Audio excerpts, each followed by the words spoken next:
मुझे लगता है कि जब जब करेक्शन आए, जब जब जैसे गोल्ड मैंने अभी $3300 का जिक्र किया, या भारतीय रुपए में बात करते हैं 1 लाख से, तो मैं सलाह दूंगा आज की बात करते हैं। ठीक है सर। जब जब ये 1 लाख से नीचे आए, ओके, तो जितने भी न्यूज 18 के फॉलोअर्स, व्यूअर्स, सब्सक्राइबर्स हैं, सर सुन रहे हैं आपको ध्यान से, 1 लाख से नीचे तो अभी आने वाला नहीं है, पर फिर भी आप बीच बता बीच दो। में आ जाता है, बीच बीच में आ भी सकता है, कोई हाँ। हैरानी नहीं होनी चाहिए। हाँ।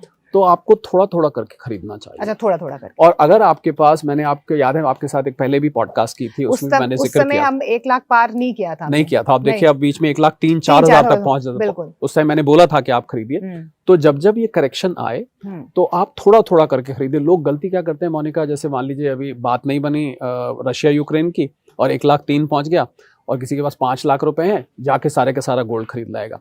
ये तरीका नहीं है खरीदने का।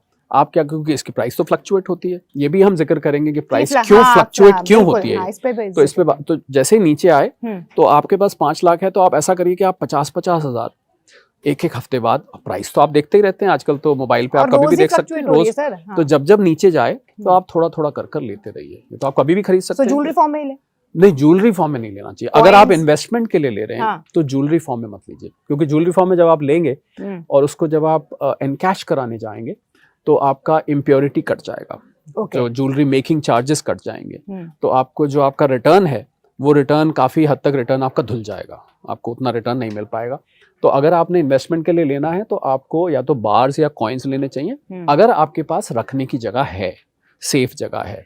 अगर रखने की जगह नहीं है, और बाय द वे जो लोग बैंक लॉकर्स में रखते हैं, उनके लिए मैं जानकारी दे दूं कि अगर आपका लॉकर रेंट 1,000 रुपये साल का है, तो उससे 100 से मल्टीप्लाई कर दीजिए 1,000 को, तो वो हो गया 1 लाख। 1 लाख तक आपका लॉकर का इंश्योरेंस होता है। तो मतलब नहीं रखे लॉकर? अगर आपके पास लॉकर में उससे ज्यादा रखा हुआ है, तो ये तैयार होकर चलिए कि कभी अगर कुछ हो जाता है, तो आपको बैंक अपने रेंट से 100 गुना ही देगा, बाकी की वो जिम्मेवारी नहीं लेगा।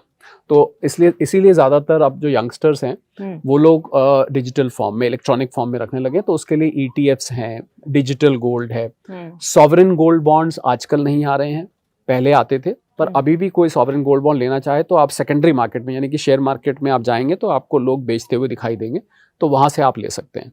तो इसीलिए लोग अब ETFs पर ज्यादा जा रहे हैं, जिसको हम एक्सचेंज ट्रेडेड फंड्स कहते हैं। ये म्यूचुअल फंड की तरह होते हैं, और ये स्टॉक मार्केट में ट्रेड भी होते हैं। इनको आप कभी भी ले सकते हैं, कभी भी बेच सकते हैं।